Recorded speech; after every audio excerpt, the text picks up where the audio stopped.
The cold in Yellowstone National Park wasn't the kind that seeped into your skin.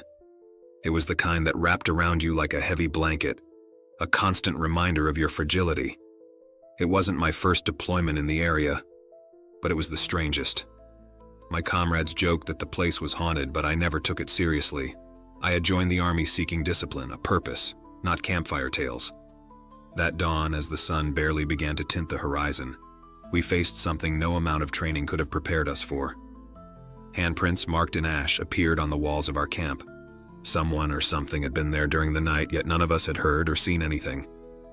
Let me backtrack. It all started weeks earlier when we were assigned to patrol a part of the park that, according to reports, had suspicious activity. Poachers, perhaps smugglers. Our group consisted of 5 soldiers plus a local guide. All of us were hardened men, accustomed to long treks and nights under the stars. But from the very first day, something in the air felt off. The guide, an older man with a weathered face, warned us, "Don't go beyond the limits of the hot springs. There are things that don't like to be disturbed." Of course, we laughed. Hardened soldiers don't pay attention to superstitions, but the way he said it, with such gravity, lingered in my mind. On the second day, we set up camp in a clearing at the edge of a forest of towering pines. It seemed like an ideal spot. Nearby water, a clear view, and plenty of wood to keep us warm through the night. But that night, everything changed. The trees seemed to lean toward us, as if eavesdropping on our conversations. The wind carried a strange smell, something between sulfur and burnt flesh. I dismissed it as my imagination. We were tired, after all. Luis, one of the younger soldiers, tried to lighten the mood with a joke. "If this were a movie, this would be the place where we all die, right?" "Shut up, idiot," Martinez, a veteran with a sharp tongue, replied. "No one's got time for your bad jokes." But the tension was palpable. That night we took turns on watch. Nothing happened, or so we thought. The next morning we were stunned. On the tarp of the main tent was a mark, a handprint. Black, as though someone had burned it into the fabric. "Who's the prankster?" Martinez demanded, his eyes blazing. No one spoke up. I knew it wasn't any of us. I'd been on watch until late and hadn't seen or heard anything. "It's probably just the wind or soot from the fire," I tried to reason. But as we explored the surrounding area, we found more marks. This time they were on tree trunks, on rocks near the river, even on the ground. All identical, handprints that weren't quite human. The fingers were too long, almost disproportionate, and the prints looked like they'd been burned into the surfaces. The guide, who had remained quiet until then, spoke in a trembling voice. "It's the Ashen Hand. I told you not to go beyond the limits." "What the hell is that supposed to mean?" Martinez snapped. "I can't explain it, I just know you shouldn't be here." We ignored him. It was easy to blame the wind, a local prankster, or our own exhaustion. But deep down, we all felt something wasn't right. That night, the atmosphere became unbearable. The forest's silence was no longer peaceful. It was oppressive. Even the animals and insects seemed to have vanished. We sat around the fire when we heard it, a crunching sound, like branches breaking, coming from the woods. "Probably a deer," I said, trying to calm the others. Then another sound, a dull thud as if something had fallen from a tree. We all stood at once, weapons in hand, scanning the darkness. "Who's out there?" Martinez shouted. The silence returned, but it was worse than before. The lack of response felt like a taunt. We decided to stick close to camp, flashlights scanning the perimeter. Hours later, while the others slept and I was on watch, I heard a whisper. It wasn't a clear voice, but something about its tone was deeply unsettling. I shone my flashlight into the trees, and for a split second I saw a figure, tall, impossibly thin, with arms that seemed unnaturally long. I blinked, and it was gone. By morning, more ash marks had appeared, this time inside the camp. The tents were intact, but there were handprints in the dirt, surrounding the spots where we had slept. Luis was pale and trembling. "I saw something last night," he confessed. "It was big, and it was watching me." Martinez tried to calm him down, but his own hands were shaking. We all knew something was out there, watching us. That night we resolved to stay awake together, building the largest fire we could manage. But the flames didn't keep whatever it was at bay. At midnight, the marks appeared again, this time directly in the soil in front of us, as if something unseen had pressed its hands into the earth. The guide began to pray in a language we didn't understand while Luis started crying. Then we saw it. It emerged from the trees. A tall, dark figure, its limbs twisted like dried branches. Its eyes didn't reflect light, but we could feel its gaze fixed on us. When it raised one of its arms, we saw the fingers dripping with something black like liquid ash. Panic erupted. Martinez fired his weapon, but the bullets passed through the figure as if it wasn't there. The guide shouted for us to run, and we did. We ran as if our lives depended on it, because they did. I don't know how long we ran before finding a road and being picked up by rangers. No one believed us when we recounted what had happened. Luis never recovered. Martinez retired from service shortly after. I never returned to Yellowstone, but sometimes when I close my eyes, I still see those ash handprints, and I know something is out there waiting. I've always been a practical man, a soldier of heart and action. My life was defined by routines: march, shoot, eat, and sleep. Precision was my creed, discipline my religion. Until that day, the day my compass decided to go haywire and lead my squad into something that should never have existed. I don't know why I'm sharing this. Maybe because it haunts my dreams, or because I feel like my words might serve as the warning no one gave me. This happened in Yellowstone National Park, during a routine mission that turned into a nightmare. We had been deployed to conduct survival exercises. The team was composed of 6 men, all seasoned and used to any kind of terrain. The assigned area was dense, a jungle of pines and firs that towered like natural walls. The days were humid, and the nights were freezing, but it was nothing we hadn't faced before. Everything began on the second night.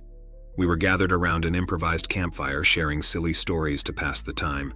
The smoke from the damp wood rose slowly, and the crackling flames were the only constant sound. Suddenly, one of the guys, who always wore his compass around his neck, pulled it out and frowned.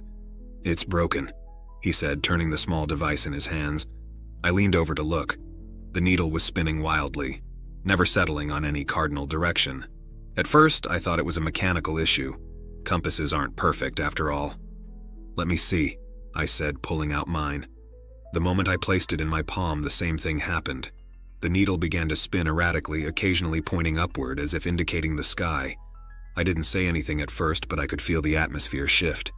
It was subtle, like the breeze had stopped moving and the forest had held its breath. Another member of the group pulled out his compass, and it behaved the same way.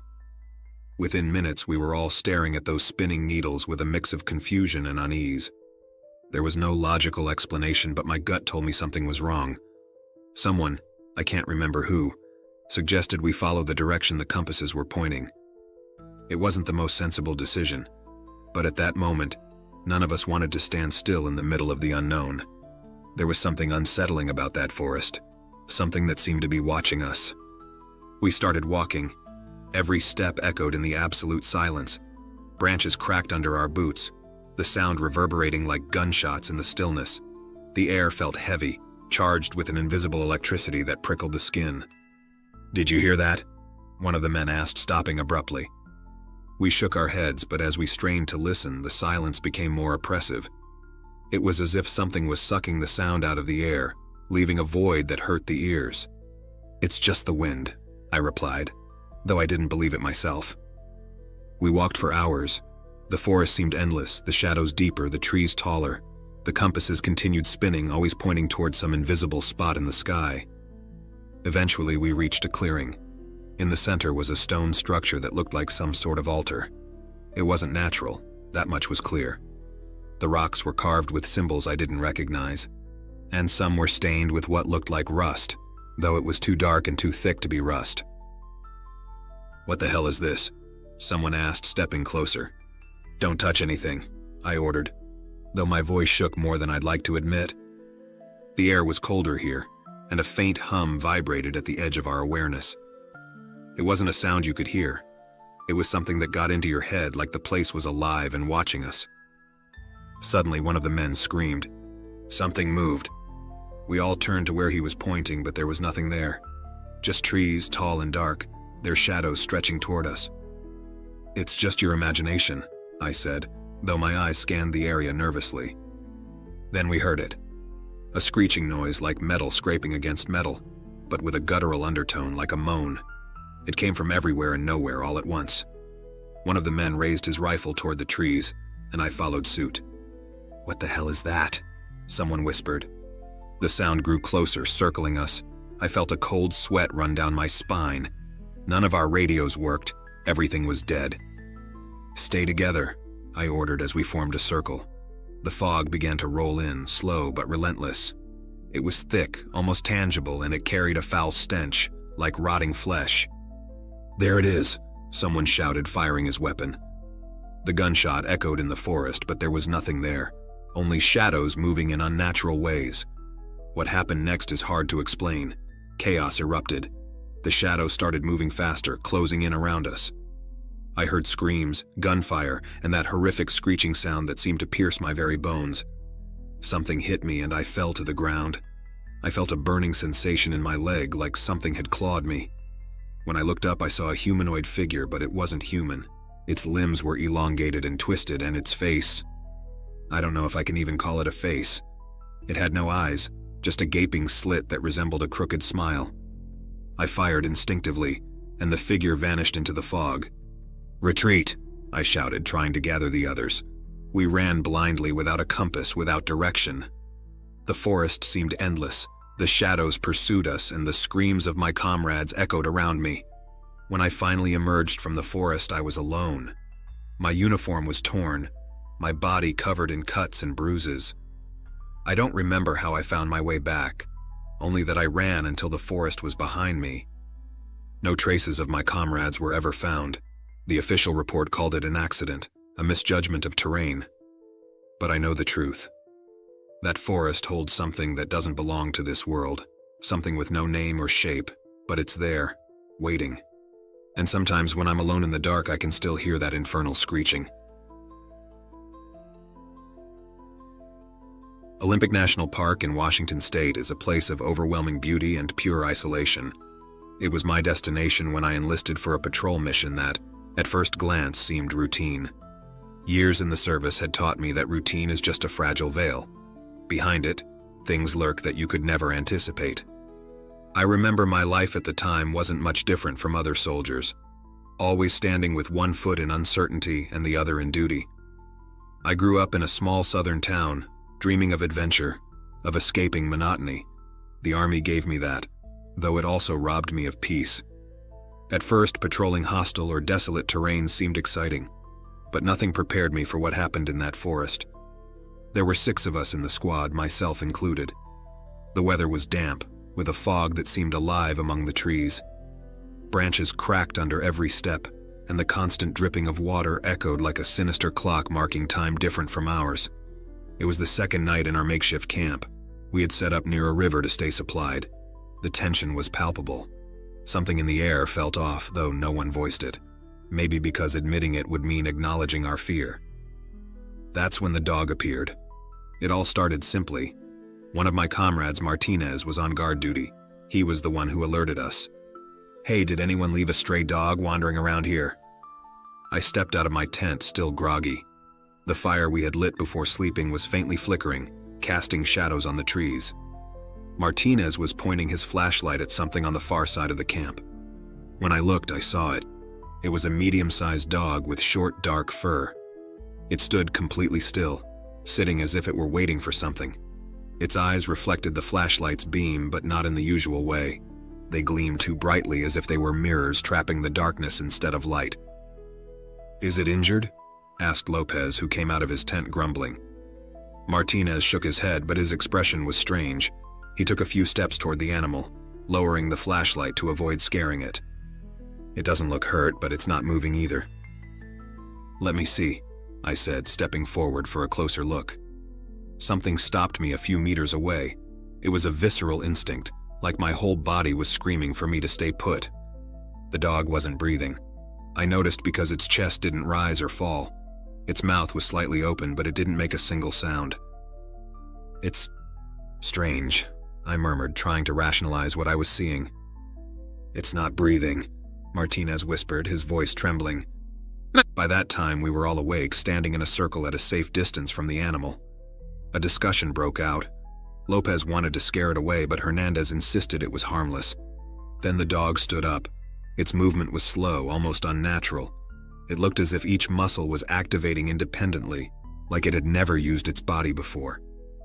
It took a few steps toward us, and though its gait was clumsy, there was something terrifying about the way it approached. "Let me handle this," Chavez said, pulling a food bar from his pack and placing it on the ground near the animal. The dog didn't react. Chavez stepped back, leaving the food within reach.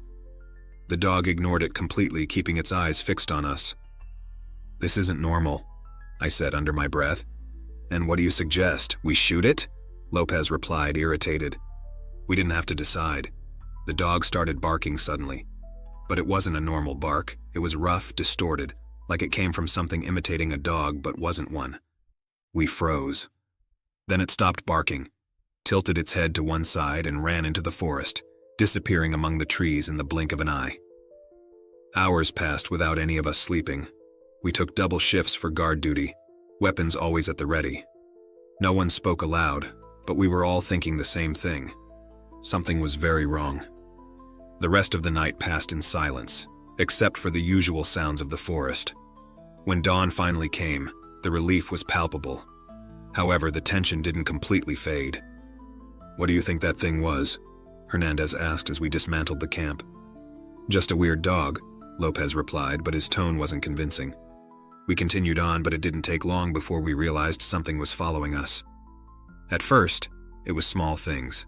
Distant branches snapping, shadows that seemed to move among the trees. Then we found the tracks. They were paw prints, but they were larger than any normal dog's, and they didn't follow a consistent path. At times it seemed as if the animal was floating, only touching the ground occasionally. Chavez, the most superstitious of the group, suggested we abandon the mission and head back to the rendezvous point. Most of us agreed, but the radio was dead. We had no way to contact the outside world. That night was worse. The dog returned. This time it wasn't alone. There were 3 of them. They all behaved the same way, motionless, not breathing, their eyes empty. They surrounded us at a distance as if waiting for something. "Shoot them!" Lopez shouted, and several of us opened fire. The sound of gunshots echoed through the forest, but the animals didn't move. They simply stood there, staring. Then the flashlights began to flicker as if something was interfering with them. In the confusion, the dogs vanished, and the rest of the night turned into a nightmare. It wasn't until days later, when we finally managed to leave the forest, that we noticed something even more terrifying. The dogs' tracks never left our camp. They had been with us the entire time. My name doesn't matter, but what I experienced in Bitterroot National Park, on the border of Montana and Idaho, has stayed with me like a scar that will never heal. I'm not seeking redemption or pity. I just want someone to hear what happened, because I don't know how much longer I can keep my mind intact. It had been a difficult year. Constant missions, endless nights away from home, and a growing weight on my shoulders. I arrived at Bitterroot as part of a small reconnaissance team. Our task was simple: conduct survival drills and monitor remote areas for unusual activity. The park is vast, almost infinite in its silence. Crystal clear rivers snake through mountains covered in dense pine forests, and the days are long and peaceful. Or at least that's how it seemed when we arrived. There were 5 of us on the team, all young except for our captain, a man hardened by years of service. He was the kind of leader who inspired confidence, but he carried an air of sadness he couldn't hide. "This is paradise compared to where we've been," he said at first, lighting a cigarette as he gazed at the mountainous horizon. At that moment, I couldn't imagine those woods could hold anything more than deer and bears. The sky at Bitterroot is a spectacle. Stars twinkle like scattered jewels on black velvet. But that night, one star stood out. A red star. It was large, brighter than usual, and it seemed to pulse as if it were alive. I didn't think much of it, though I remember feeling something strange, like a slight tingling at the back of my neck. That same night, I dreamed of fire. It wasn't a normal fire, but one that consumed the sky itself. In my dream, I was trapped in a burning forest, hearing voices I didn't recognize. When I woke up, my comrade Sandoval was already sitting by the fire. "Did you have a weird dream too?" he asked, scratching his neck. I nodded, feeling uneasy. I didn't dwell on it. Maybe it was just exhaustion. As the days passed, we all began to notice something was off. The red star seemed to grow. It wasn't an illusion. You could see it clearly. Its light bathed the forest in an eerie glow, almost sickly. More unsettling was that we all started having the same dream. Every night, the fire, the voices, and that oppressive feeling that made you wake up drenched in sweat. The captain tried to keep calm, but his eyes betrayed him. "It's just a star. It doesn't mean anything," he said. But his tone didn't convince anyone. During one of our patrols, we found something that escalated our concerns. Deep in the forest, we stumbled upon a circle of burned trees. It was as if a fierce fire had swept through, but there hadn't been any recent wildfires in the area.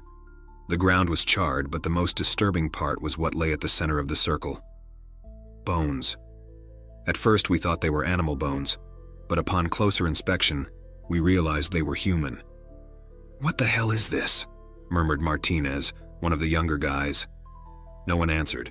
The captain ordered us to retreat and report the finding, but deep down, we all knew something didn't add up. That night was different.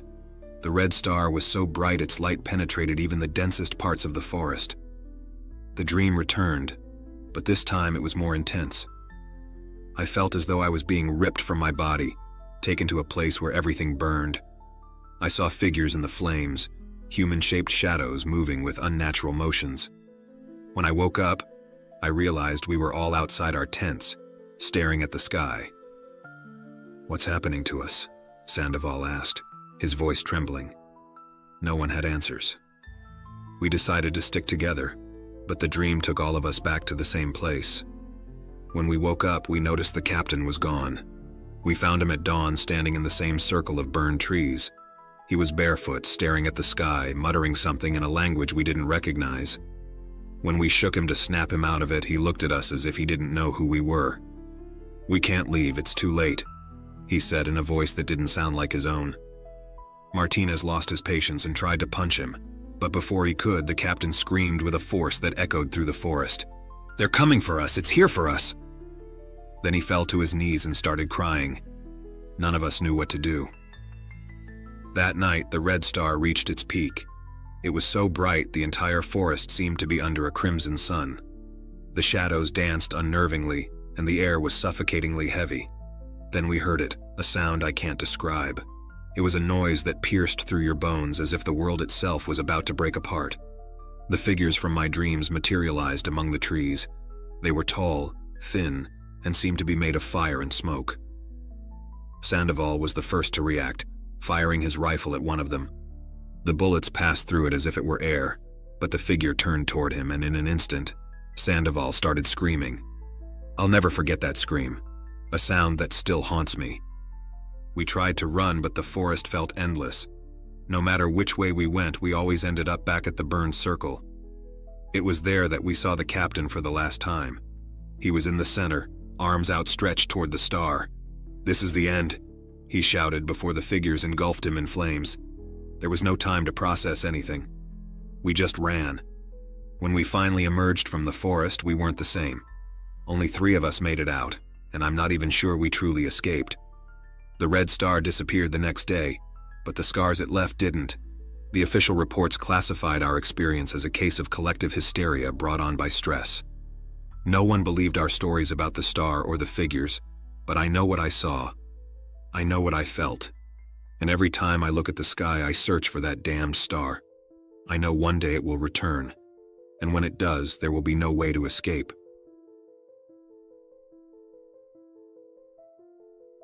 I joined the military seeking purpose, direction. I didn't have grand aspirations or dreams of fame. I wanted to serve my country, gain some stability, and, if I were lucky, find a sense of camaraderie along the way. Over time, I climbed a few ranks. I was assigned to a specialized reconnaissance unit, known for going into the most difficult places and coming back with valuable intel.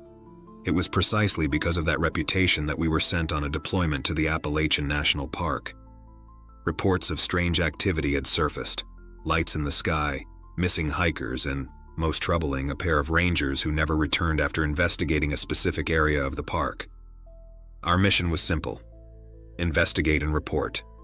If we found anything unusual, we would document it and wait for orders. The first night was uneventful. We set up our camp near a little-used trail a few kilometers from the spot where the rangers had disappeared. Rain started falling in the late afternoon, a steady drizzle that turned into a full-blown storm. Despite the discomfort, everything was going as expected. It was around midnight when we saw him for the first time. We were huddled under a makeshift tarp, going over maps and reports. Suddenly, one of my teammates, who was standing guard near the perimeter, came in hurriedly. "I think you should come see this," he said in a tone I didn't like at all. We put on our rain gear and followed him. The rain was pouring so hard that we could barely see a few meters ahead, but he led us to a small hill overlooking the valley. "There it is," he said, pointing into the distance. At first I thought it was just an optical illusion, but when the lightning illuminated the sky, I saw it clearly. It was a man, standing completely still. He seemed to be looking directly at us, though he was too far away for us to make out his features. What we did notice were his eyes. They reflected the light unnaturally. They didn't shine like an animal's eyes would.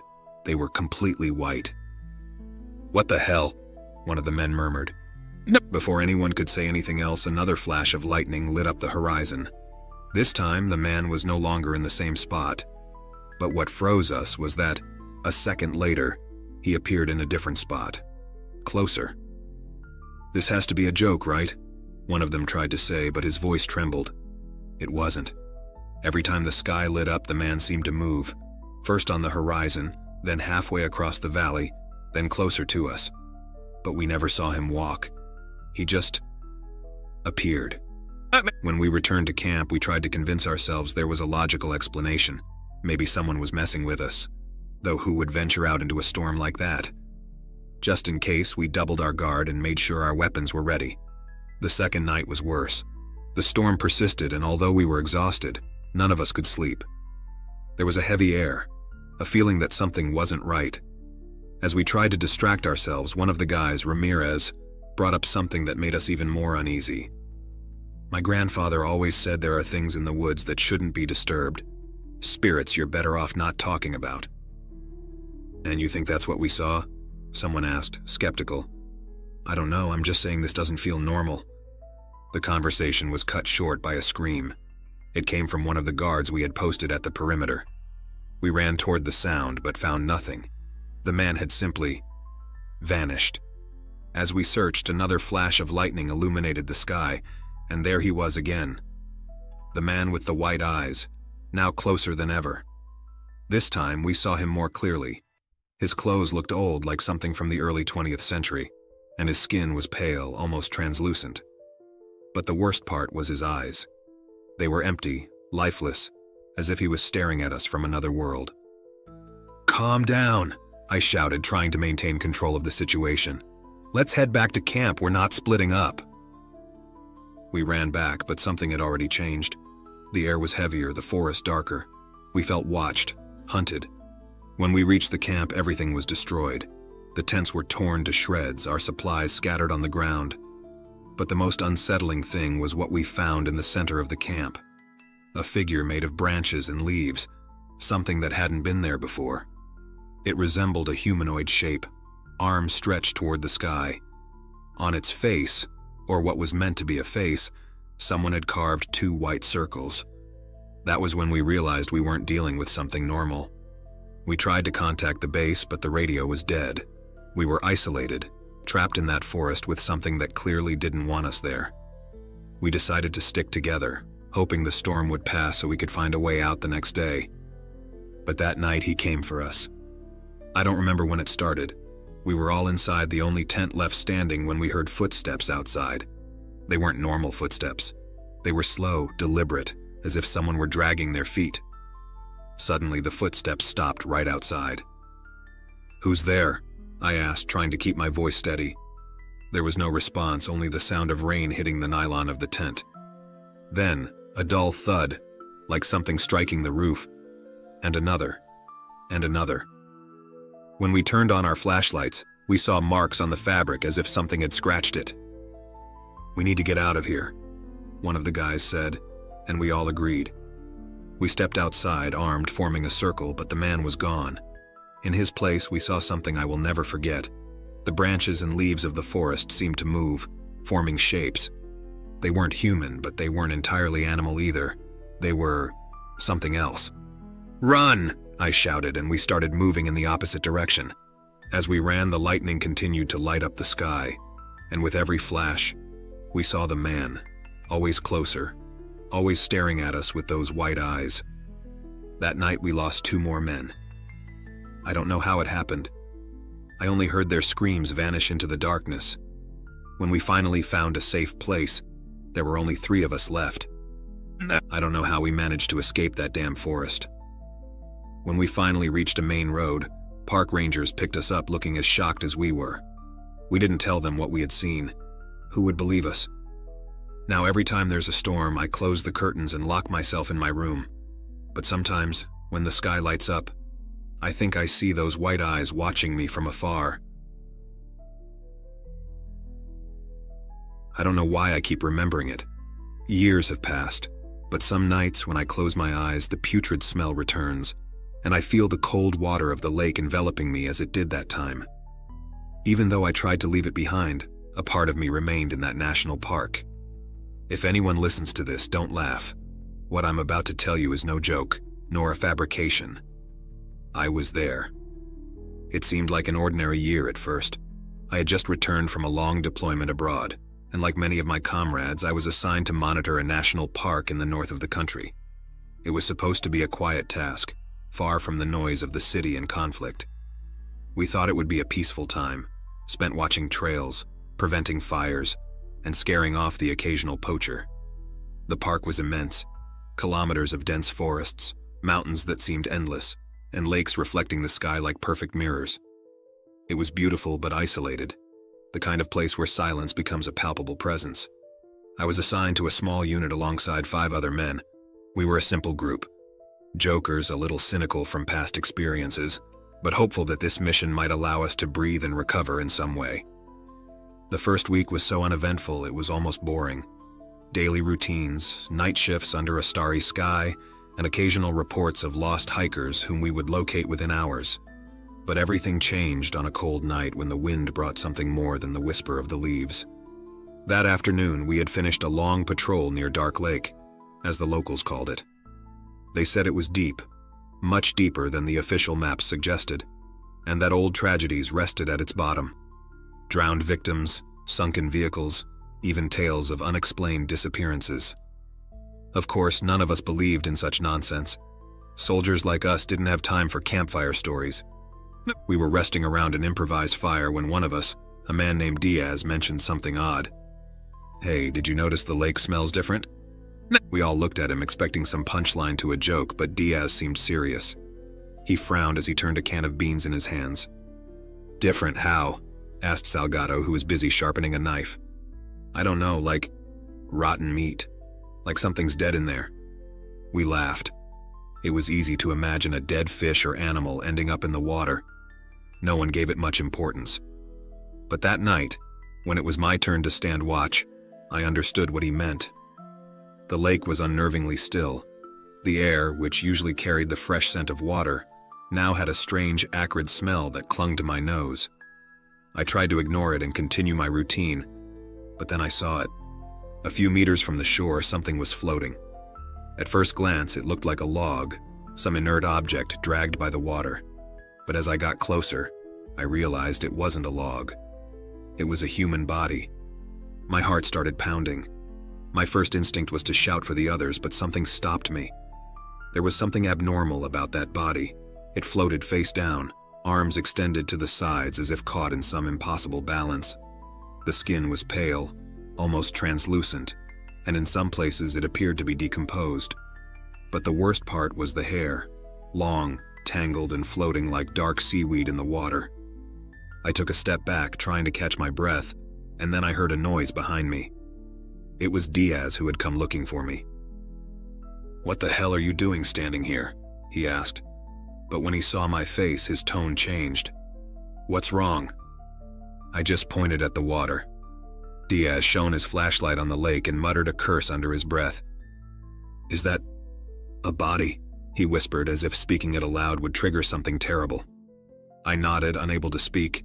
We decided we had to retrieve it. We couldn't leave it there, floating like a sinister reminder of what lurked in that park. Diaz and I grabbed a long branch to try to bring it closer to shore, but as soon as we touched it, something happened. The body sank abruptly. There were no bubbles, no sudden movements. It simply disappeared, as if the lake had swallowed it. We stood staring at the water, waiting for it to resurface, but all we saw was our own reflection in the murky surface. Then came the smell. It was unbearable, as if all the rot in the world had concentrated in that spot. Diaz started coughing and pulled me by the arm. "Let's get out of here, this isn't right." We returned to camp without saying a word. Neither of us wanted to alarm the rest of the team, but that night we couldn't sleep. We heard things in the distance, sounds like footsteps on gravel, branches breaking, and something else. A low murmur, as if someone were speaking from within the water. They say memory is unreliable, that over time recollections become distorted and minds fill the gaps with comforting lies. I know it's true, because all this time I've been trying to find a logical explanation for what happened that night in Big Bend National Park in Texas. But the more I think about it, the clearer the only possible conclusion becomes: what we faced was not human, and we should never have entered that forest. Before that day, my life was simple, methodical. I was always a man of routines, someone who found solace in structure. The Army became my home because everything had its place there. I knew what to expect. Each day brought its share of discipline and demands. Nothing prepared me for what we faced on that mission. That afternoon, we were assigned a search operation. Our team of 5 men, including me, was tasked with tracking down a group of hikers who had gone missing near the Rio Grande. It was 3 people, a guide and 2 tourists. The initial reports indicated they were last seen entering a restricted area, but with so many acres of forest, we knew it would be like searching for a needle in a haystack. The mission sounded routine, almost boring. Just another day at the office, I thought. We entered the park as the sun began to set, the orange hues of dusk bathing the trees and casting long shadows that seemed to move with a life of their own. We walked in silence, each man focused on his surroundings. I was at the front with Torres, a veteran with more scars on his body than hair on his head. "Do you think they got lost, or?" Torres murmured, leaving the question open. "Or what?" I replied without turning my head. "Or something worse. This place is known for swallowing people." I didn't respond. That was just superstition. Remote places always attract rumors, but I had never given them much thought. We walked for what felt like hours. The sunlight disappeared completely and the forest's darkness enveloped us. At some point, we sensed that something was off. It wasn't the usual sounds of the forest. There was an eerie silence, as if everything was holding its breath. That's when we saw it. At first, we couldn't understand what we were looking at. There was something hanging from a tree a few meters ahead. It was dark, a motionless figure suspended in the air. We approached cautiously, and the light from our flashlights revealed what it was. A man hanging from a rope. His face was swollen and bluish, his eyes wide open, staring into the void. He wore torn clothes, and although he looked like he had been dead for days, there was no smell of decomposition. That was the first thing I found strange. "What the hell?" whispered Gomez, one of the youngest on the team. "Cut him down," I ordered, trying to stay calm. We used a knife to cut the rope, but when we touched it, something happened that I'll never forget. The rope vanished. It didn't fade slowly. It simply ceased to exist. The body fell to the ground with a dull thud, but before we could react, it also disappeared. One moment it was there, and the next it wasn't. No one said a word. I could feel the fear in my men's eyes, the same fear I was trying to conceal. We decided to set up camp near that spot. We needed to regroup, to think about what we had seen. But the feeling of being watched didn't leave us alone. Every now and then, one of us would turn their head as if expecting to see something lurking among the trees. "What if we're already lost?" Morales asked, breaking the silence. "We're not lost," I replied with more confidence than I felt. Torres, who was sitting by the fire, raised his head. "Did you notice something?" he said, looking at the others. What? The hanged man. There weren't any branches strong enough to hold him. That tree couldn't have supported him. His comment dropped like a stone in the group. No one responded. That night we didn't sleep. The branches creaked around us, but every time we shone our flashlights, there was nothing there. The next day we pressed on. Something was pulling us further from where we needed to be, but none of us voiced it out loud. The compass began to malfunction, spinning wildly. The maps no longer made sense. It was Gomez who first heard the footsteps. We thought it was an animal, but when we stopped, the footsteps stopped too. Torres shouted into the air, "If someone's out there, identify yourself." No one replied. Only the echo of his voice carried through the trees. "This is insane," Morales said. "Shut up and keep walking," I ordered, though my voice wavered a little. The forest seemed to shift as if the trees were moving. The markers we had left on the path disappeared. Every time I looked back, I had the sense that something was getting closer to us. That night we saw it again. The hanged man was there, in a different tree, with the same rope and the same swollen face. But this time, when we shone our flashlights on him, he smiled. It was an impossible smile, unnatural.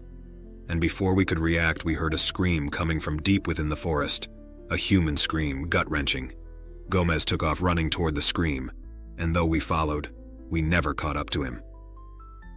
His radio lay abandoned on the ground, but there was no trace of him. That was the last night we spent in that place. The next day, when the sun rose, the forest seemed different, less threatening. But we never found Gomez or the hikers. We returned to base with more questions than answers. The official report stated that the hikers and our comrade fell victim to some kind of accident. But we know that's not true. Sometimes I dream of that hanged man. He's always there, smiling from his tree, as if he knows something I don't. Maybe I'll never forget. Or maybe I don't want to remember, because deep down, I know that what we saw wasn't something that should belong to this world. I remember that day at the shooting range as if it were yesterday. It was a hot day. The sun was at its peak, and the light shone intensely on the worn asphalt. The smell of gunpowder and dry earth filled the air, and the sound of gunfire echoed in my ears. It had been a few months since I joined the unit, and I was still getting used to the training routine. Military life wasn't easy, but I chose it because I needed direction, a purpose. I had the dream of serving my country, of being part of something bigger than myself.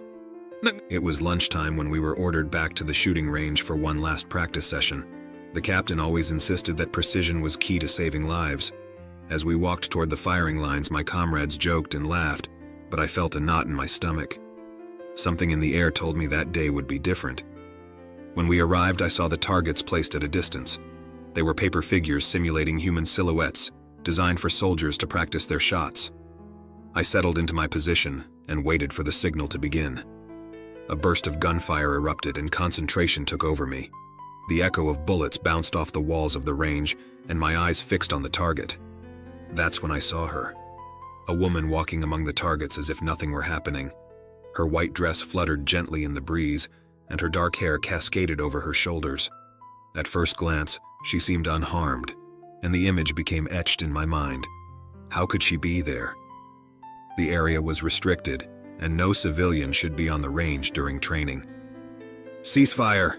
I shouted, raising my hand in an attempt to get my comrades' attention. But the noise of the bullets and the soldiers' shouts deafened me. While the shooting continued, the woman kept walking among the targets, completely ignoring the danger. Confusion overtook me. Why didn't anyone else see her? With my heart pounding, I dropped my weapon and began walking toward her. My comrades kept firing, but each step I took filled me with an inexplicable unease. Was it a trick of the light? Was I hallucinating? I couldn't understand why she was so calm as bullets whizzed around her. "Hey!" I called out, but she didn't stop. The distance between us shortened, but I still felt that strange mix of curiosity and fear. "Get out of there! It's dangerous!" But her eyes, empty and lifeless, stared at me. The closer I got, the blurrier her image became, as if a fog was beginning to cover her. And then, when I was only a few meters away, she disappeared. I stopped in my tracks, staring at the spot where she had been. The laughter and gunfire of my comrades seemed to have vanished. Only bullet holes in the targets remained, marks from the exercise. I looked around, dazed, trying to understand what had happened. "Where is the woman?" I asked out loud, but no one seemed to hear me. Some soldiers were still firing, oblivious to what I had witnessed. I returned to the group, feeling the weight of reality crushing me. "Did anyone else see that woman?" I asked, almost pleading. My comrades looked at me confused. "What woman?" one of them replied, shrugging. The captain gave me an inquisitive look, as if questioning my sanity, but I couldn't have imagined everything. She had been there, right in front of me. "Come on, it's just the heat," one of my comrades said, trying to calm me. "Sometimes we see strange things at the shooting range." I couldn't understand it. I wasn't a beginner. I had been in enough exercises to know what was real and what wasn't. Something dark had slipped into the shadows of the range, and I had seen it. Days passed, and despite my efforts to forget, the image of the woman continued to haunt me. People began to notice my unease. At night, I woke up in cold sweats, trapped in a cycle of disturbing dreams. The woman was always there, staring at me with those empty eyes. My comrades started talking about my mental state, and some even mocked me. But deep down, I knew I wasn't crazy. There was something in the air, a presence, and I felt it closer every day. One night, while we shared stories in the barracks, I decided to open up. "I had a strange experience at the shooting range," I began, and the murmurs ceased. "I saw a woman walking among the targets, and no one else seemed to notice."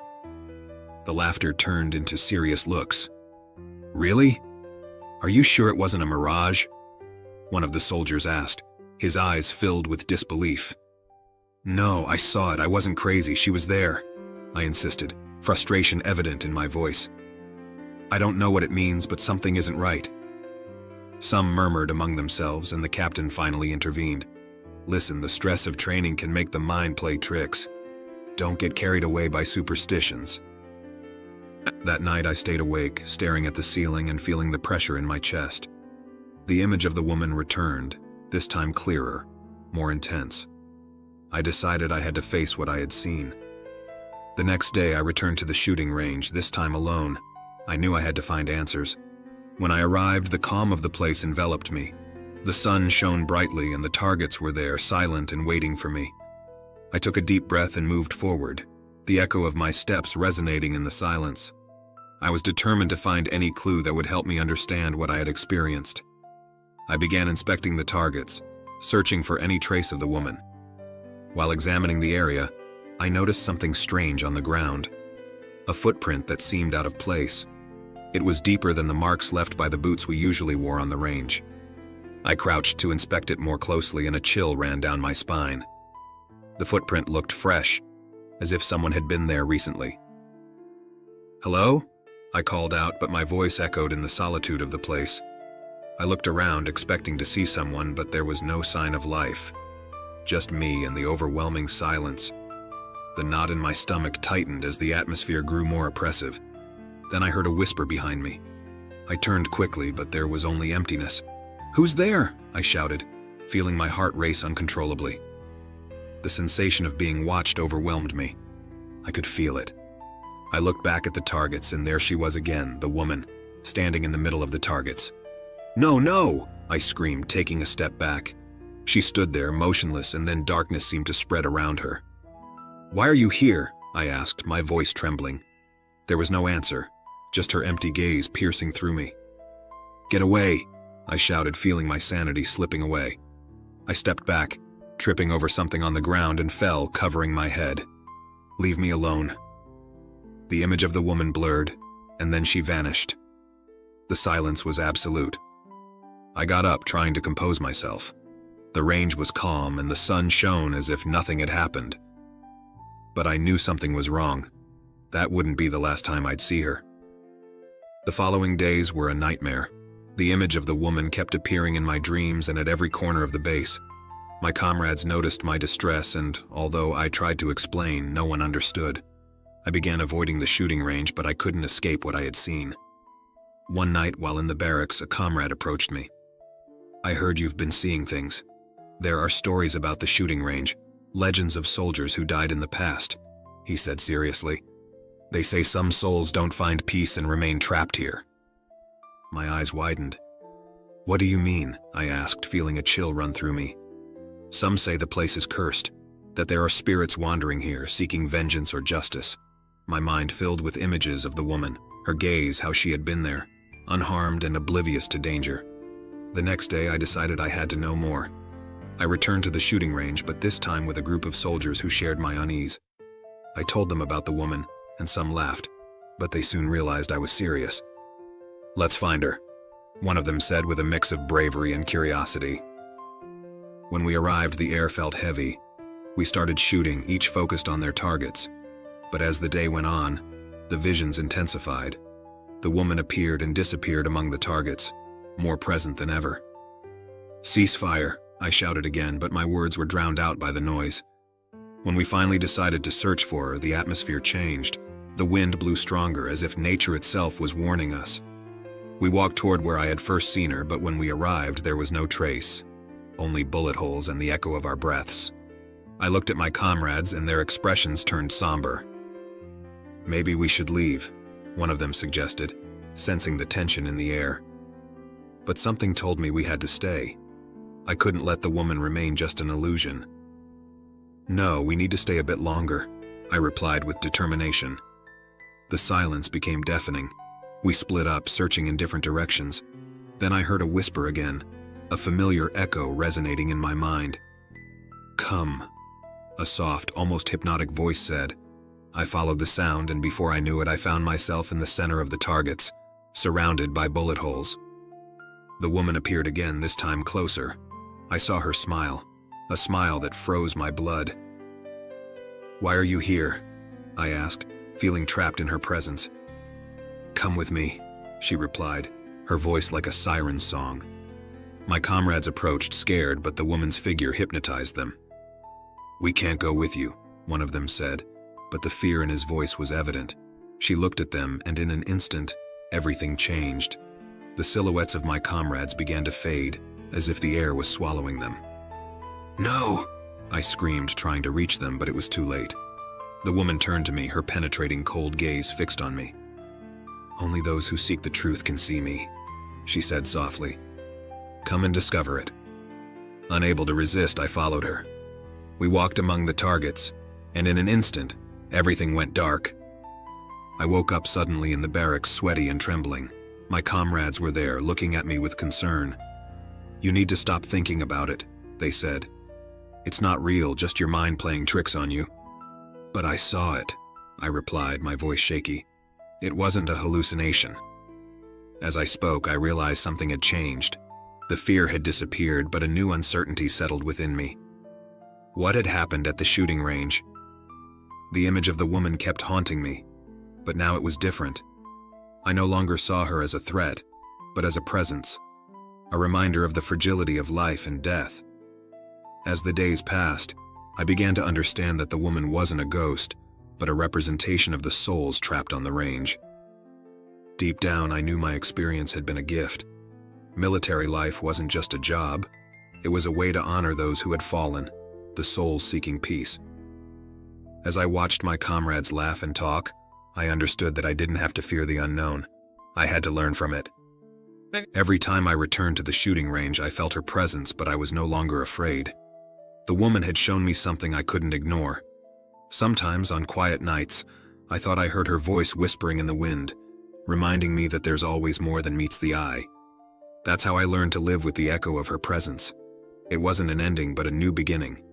And although life on the shooting range remained tough, I knew that each shot was a tribute, a connection to what had been and what would always be. In every bullet, there was a story to tell, a memory that should never be forgotten. Life at the military base in Fort Campbell, Kentucky, wasn't anything extraordinary. Long days, exhausting drills, and a routine that repeated like a well-oiled machine. I'd been here for quite some time, maybe too long.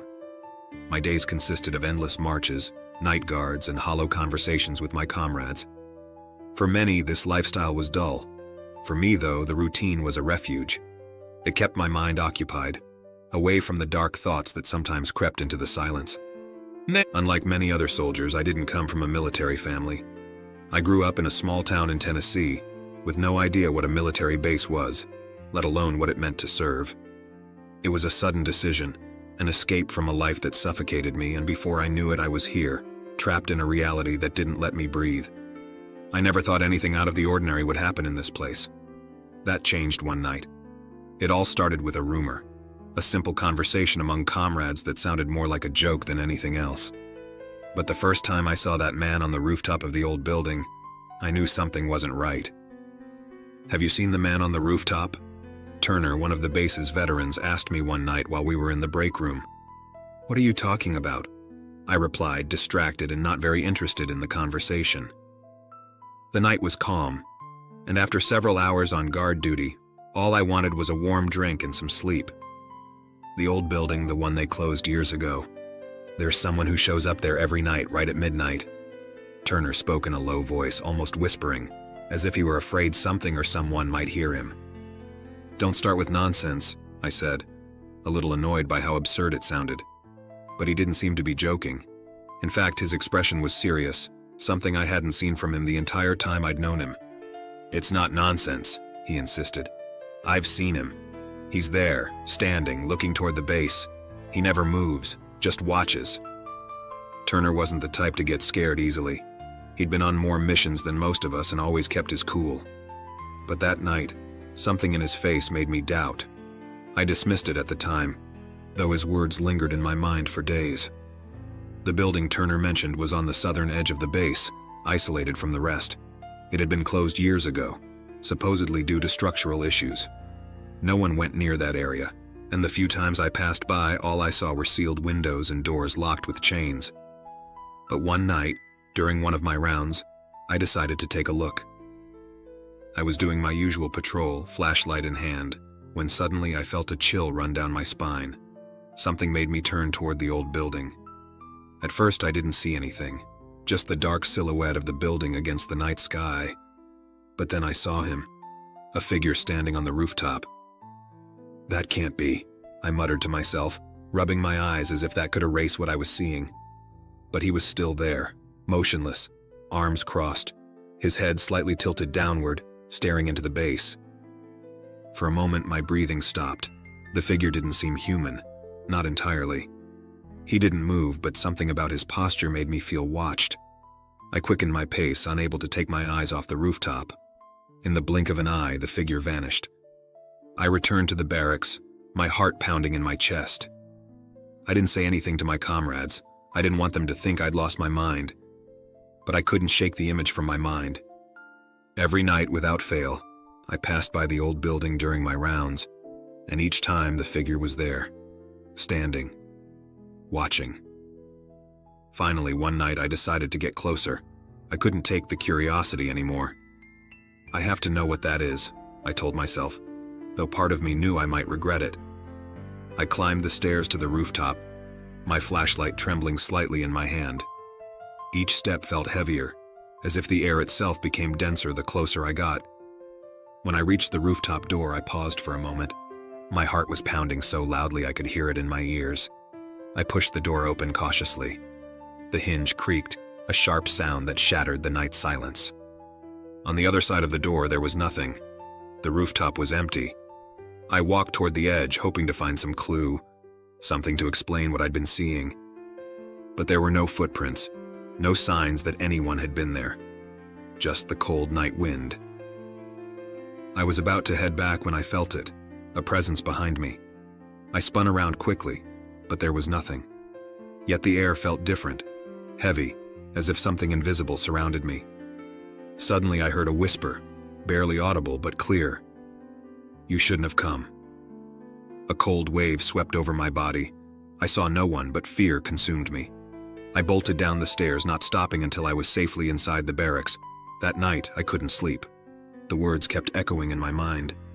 Over the following days, I tried to avoid that part of the base, but I couldn't ignore it for long. Other soldiers began talking about the man on the rooftop.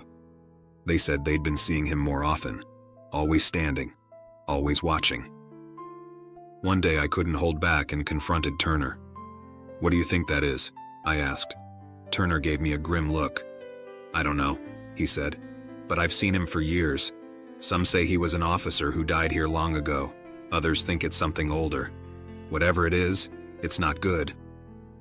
After that conversation, more soldiers started sharing their stories. We'd all seen the figure on the rooftop, but no one had answers. One night, a group of us decided to investigate. Armed with flashlights and a sense of camaraderie, we headed toward the building. We entered through the back door, and as we moved through the dark hallways, an overwhelming sense of unease gripped me. We heard strange noises, whispers in the shadows, but none of us stopped. We made our way to the stairs leading to the rooftop. No one spoke, but we all felt the same thing. A presence, something that didn't belong in this world. We climbed to the rooftop, and there he was, standing with his arms crossed, looking out at the base. But this time, he didn't vanish. We froze, unable to move. Then suddenly, the figure turned toward us. He had no face, just an endless darkness where his eyes should have been. "Leave this place," a voice said, though none of us had spoken. It was as if the darkness itself was speaking. We stood there for what felt like hours until one of my comrades let out a strangled scream and ran toward the stairs. The rest of us followed, stumbling in our haste to get as far away from that thing as possible. From that night on, no one mentioned the man on the rooftop again, but we all knew he was still there, watching, waiting. I'm not someone who's easily impressed. After all, I've seen the worst of the worst during my military service. Missions abroad, the chaos of conflict zones, and the aftermath of battles have hardened me. But nothing prepared me for what I experienced at that old hospital base in the heart of Missouri. I'm not superstitious, never have been. But what I saw that night in the abandoned military hospital still haunts me, and no matter how hard I try, I can't find a rational explanation. It all started when I was assigned to oversee a cleanup operation at a facility that had been closed since the 1970s. The hospital, known as Hamilton Military Hospital, had been used during World War II to treat soldiers returning injured from the European front. Over time, the place had been forgotten, leaving behind only vague rumors about its history. Some said the hospital had been abruptly shut down after a strange accident, but no one knew exactly what had happened. When I received the order to inspect the hospital, I treated it like any other routine task. I'd had a rough couple of months in service, and honestly, the change of pace was welcome. I didn't expect to find anything unusual. The mission was simple: survey the place, take note of anything relevant, and report my findings. From the moment I set foot in the building, something felt off. The peeling walls, the long, dark hallways, and the lingering dampness in the air gave it a desolate atmosphere. My team and I walked through the halls of the main building, where old gurneys were still lined up as if someone had abandoned them there decades ago and never returned to retrieve them. The silence was oppressive, broken only by the echo of our boots in the corridors. "This place is dead," one of my teammates joked, trying to lighten the mood. "No wonder no one set foot here in decades." I didn't respond. There was something I couldn't shake, a constant feeling of being watched. I knew the place was empty, sealed off for years, but my instincts told me otherwise. We spent hours combing through the upper floors of the hospital. Nothing out of the ordinary, just ruins and accumulated dust. Then, on the third floor, something changed. When we entered one of the hallways, I saw a faint light flickering at the far end. I thought it was an old lamp still functioning somehow. But then I saw her. A figure, dressed in the classic white nurse's uniform from the 1940s, moving slowly back and forth in a patient room. I froze in place, my teammates taking a few more steps before noticing I had stopped. "What's wrong?" one of them asked. I pointed toward the room. "Do you see that?" They all looked but didn't react. They couldn't see her.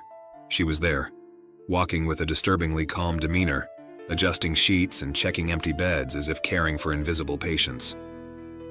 My teammates exchanged puzzled looks, clearly confused by my behavior. "There's nothing there, man.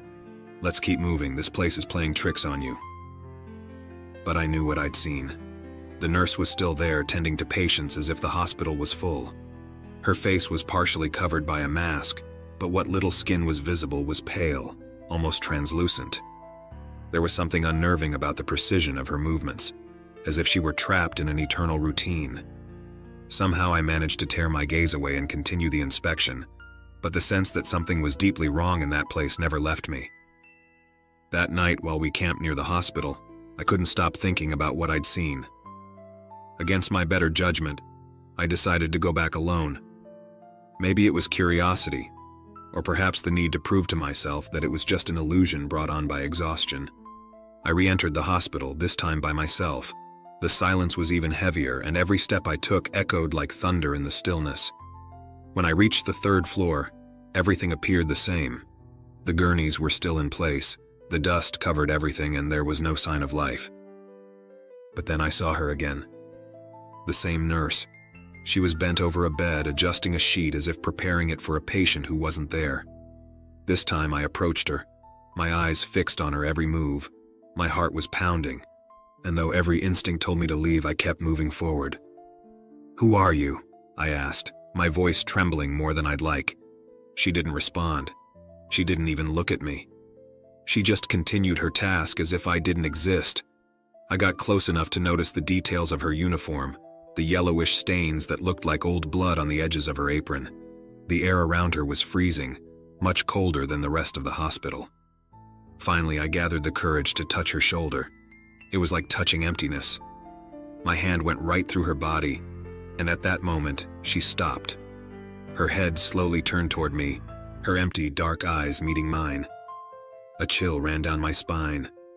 "They need help," she murmured, her voice distant and filled with sorrow.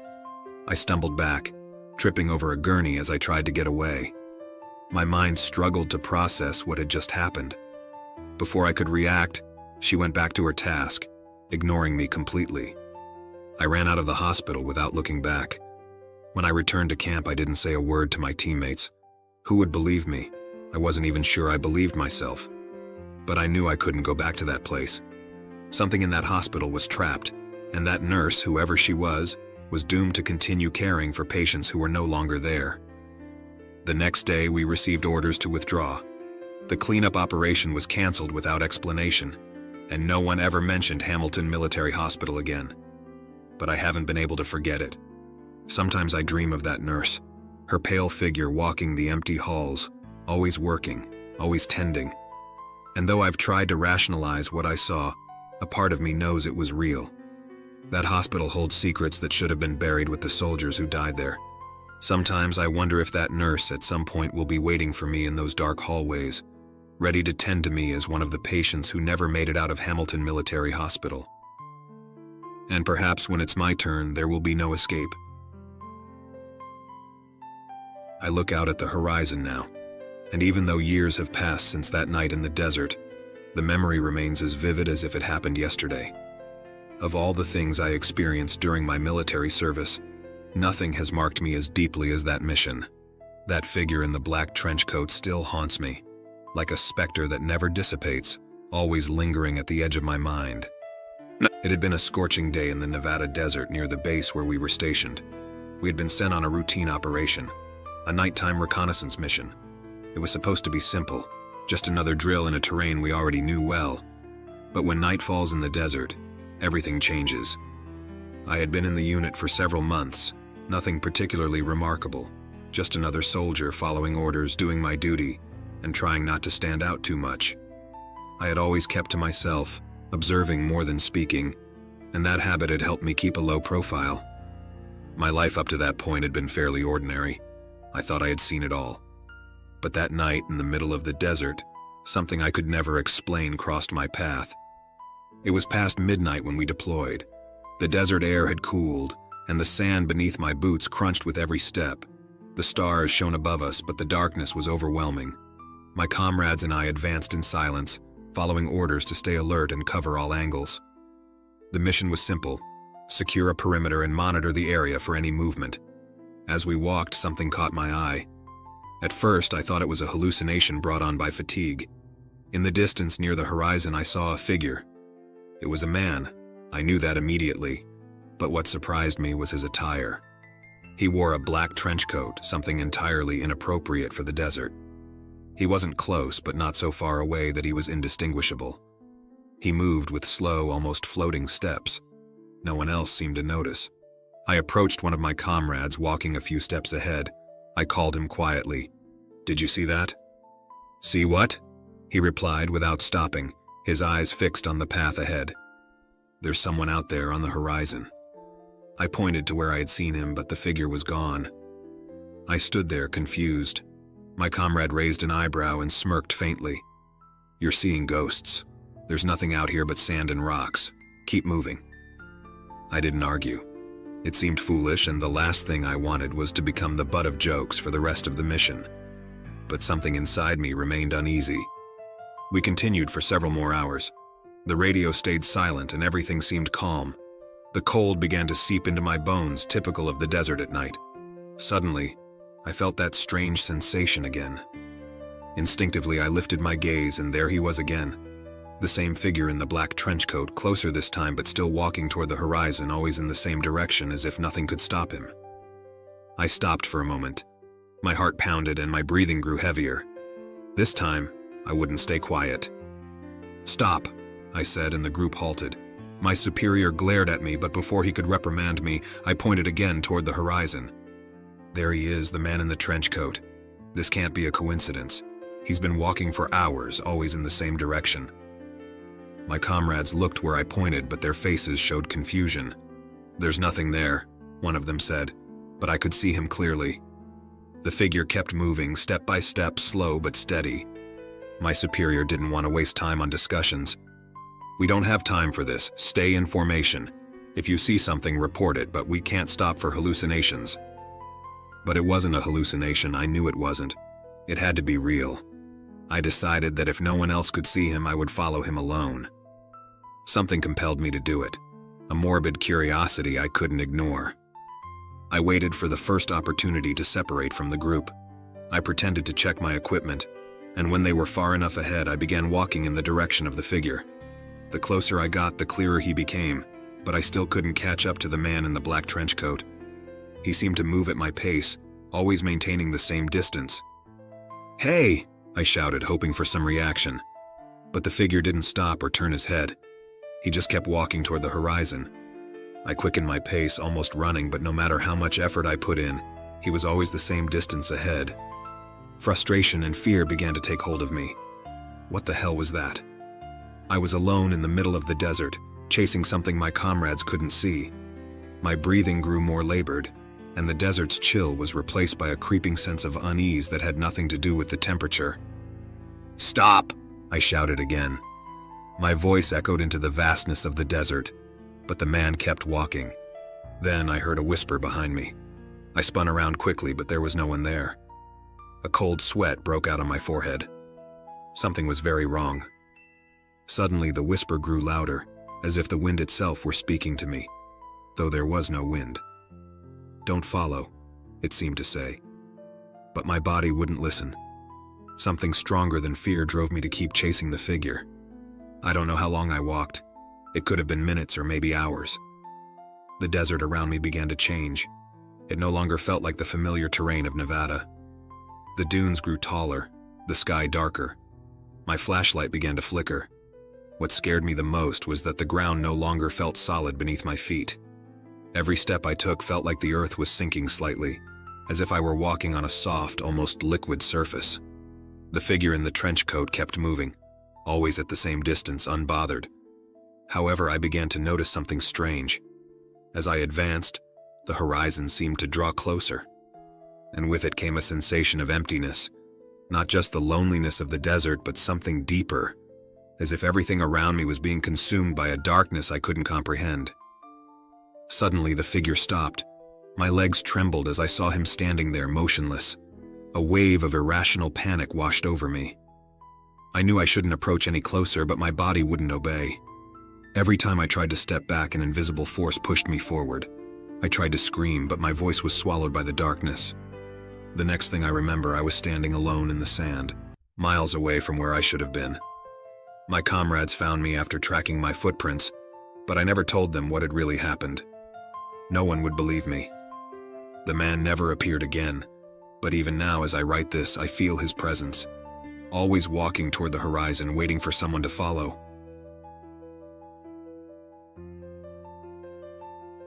The cold was always a constant companion on winter nights at Fort Lewis, Washington. It wasn't the kind of cold that simply made you shiver.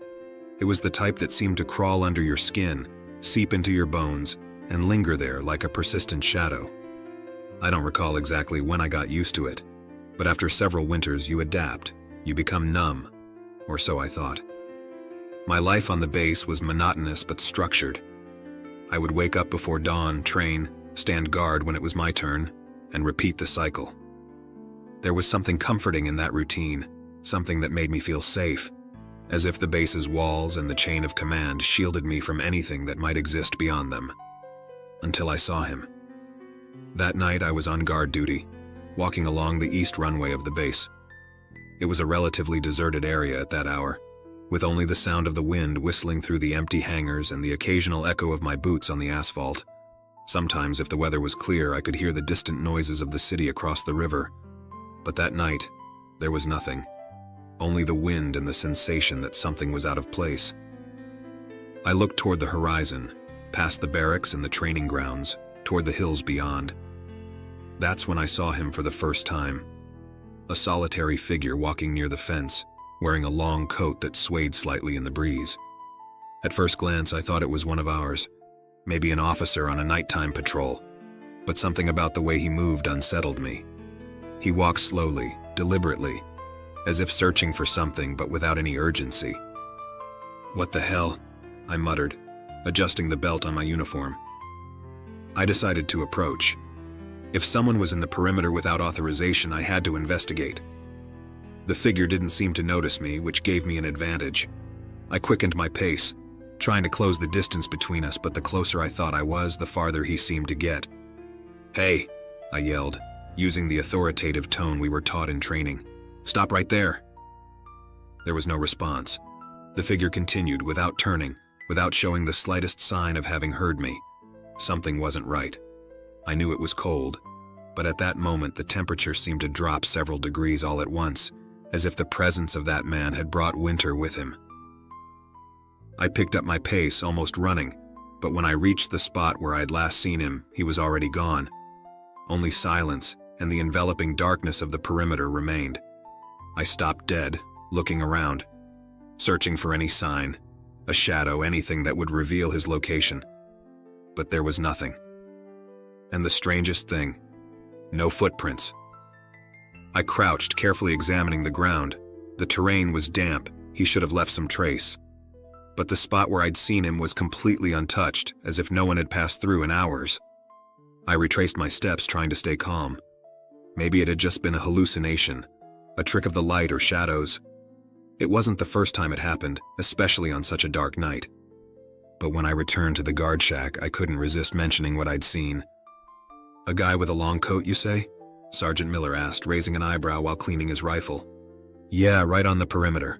I followed him, but he disappeared. Miller let out a dry laugh, as if he had already heard that story before. He looked at me with a mix of weariness and something else I couldn't interpret at the time. "You're not the first to see him," he finally said, "but I suggest you stop asking about him." "What are you talking about?" "There are stories, you know. Things rookies like you don't understand. Just leave it alone." I stayed silent, watching as Miller continued his task without meeting my eyes. Something in his tone made me realize there was more to what he was saying, but I didn't push it. Back at my bunk, I couldn't sleep. Every time I closed my eyes, the image of the man in the long coat returned to me. Something about the way he walked, the way he seemed not to belong to this place, had left me with an unease I couldn't shake. Several days passed without incident, and though I tried to focus on my duties, the man's figure wouldn't leave my mind. Every time I was alone, every time the base fell silent, I felt his presence, as if he was waiting for me in some dark corner, watching. One night, during another patrol, I saw him again. This time, he was closer, standing just at the edge of the main hangar. His long coat swayed in the wind, and though the cold was intense, it didn't seem to affect him. I grabbed a flashlight and ran toward him, determined to confront him. I yelled his name, or at least what I thought might be a name, but he didn't respond. When I reached the spot, he had vanished again. This time, however, I found something. On the ground where he had stood was an object. I crouched and picked it up. It was a small military insignia, old and rusted, almost unrecognizable. I put it in my pocket, feeling a chill run down my spine. The next day, I took the insignia to Miller.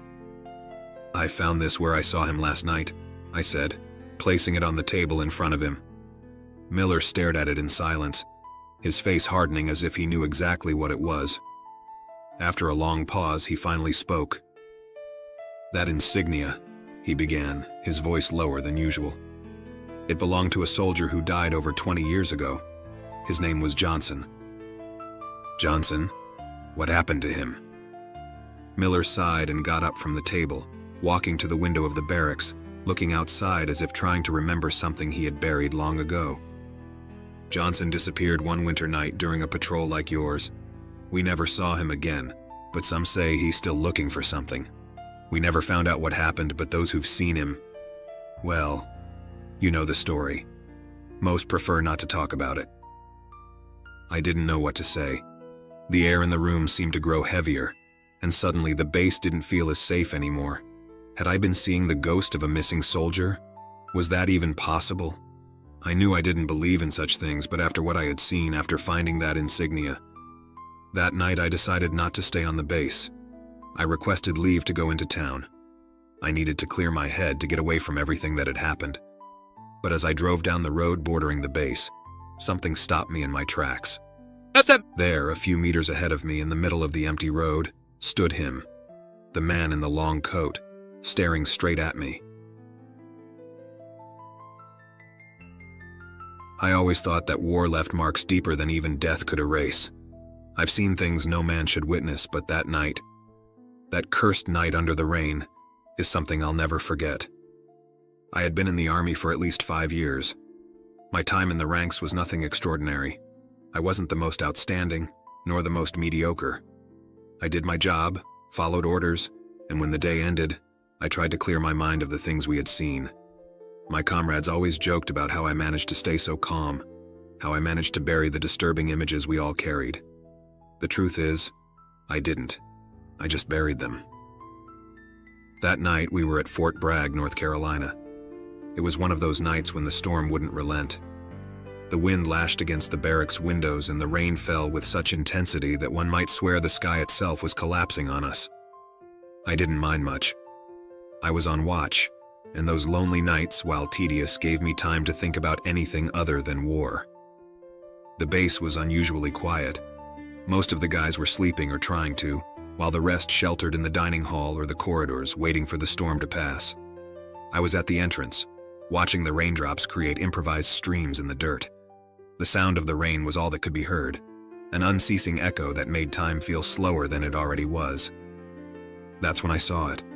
A flash of light struck in the distance, briefly illuminating the road cutting through the base's perimeter. Under the light of the lightning, I saw a figure, a soldier, marching slowly through the rain. His uniform was completely soaked, clinging to his body like a second skin. But what caught my attention the most was his stride. It was rigid, mechanical, as if he felt neither the rain nor the cold. He seemed like a ghost amidst the storm. I frowned. No one should be outside in such conditions, let alone a soldier wandering aimlessly. I grabbed my jacket and flashlight and stepped outside. The wind hit me immediately, drenching me in seconds, but I kept walking toward the figure. "Hey," I yelled, my voice barely audible over the roaring wind. I got no response. I quickened my pace, trying to catch up with him, but for some reason every step I took only seemed to take me farther away.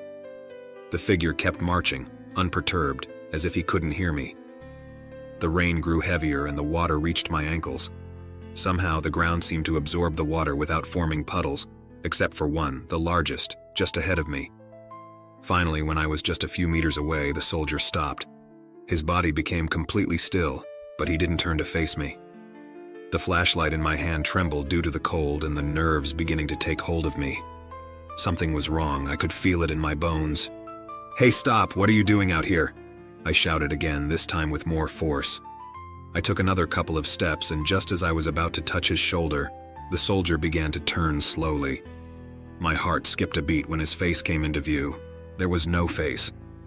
What stood before me was an empty silhouette, a shadow without features, just a figure in uniform that seemed to have been formed by the storm itself. I tried to step back, but my legs felt heavy, as if they were anchored to the ground. That's when the strangest thing happened. The puddle in front of me began to bubble, as if something was moving beneath the water. I looked down and then back at the soldier, but he was gone. The only thing left was the puddle and the uniform he had worn, floating on the surface as if the water had consumed it. My lungs seemed to collapse at that moment. I screamed, but my voice was drowned out by the thunder rumbling in the sky. I turned and ran back to the base without looking back. The water splashed with every step, and my heart pounded so hard I thought it might explode. When I reached the barracks door, one of my comrades looked at me with a puzzled expression. "What the hell happened to you?" he asked. "I saw someone, a soldier. He was marching in the rain, but he disappeared," I gasped, still trying to catch my breath. "Are you sure you didn't imagine it?" "Rain can play tricks, you know," he said, letting out a nervous laugh. "Nobody in their right mind would be out there in this weather." I wanted to respond, to tell him that I had seen it, that it wasn't a hallucination, but something stopped me. I knew what I had seen, and I knew he wouldn't understand. That night I couldn't sleep. Every time I closed my eyes, I saw that figure marching through the storm, the water swallowing him as if he had never existed.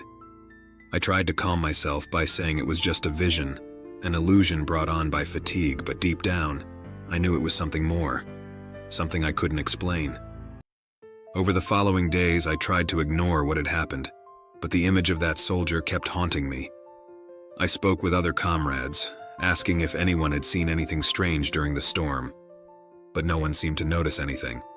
Some looked at me strangely, as if I was losing my mind. Finally, I decided to investigate on my own. I combed through the base records, searching for any mention of unexplained disappearances or deaths in the area. It was one of those nights while reviewing old files that I found something, an incident that had occurred many years ago at the same base. A soldier had disappeared during a storm. The report said he had been on a routine march when the storm surprised him. His comrades saw him walk away in the rain, but when they tried to catch up, they only found his uniform floating in a puddle of water. No one could explain what had happened, and his body was never found. My skin crawled as I read that report. The soldier I had seen. Could it have been him? Could he be trapped in some kind of limbo, condemned to march under the rain for eternity? Since then, I avoid going out during storms. I always stay inside, far from the windows, far from the water. Every time I hear the sound of rain hitting the roof, my mind goes back to that night, and I wonder if he's still out there, marching, waiting for someone else to see him. Maybe one day he'll appear again, but this time I won't follow him.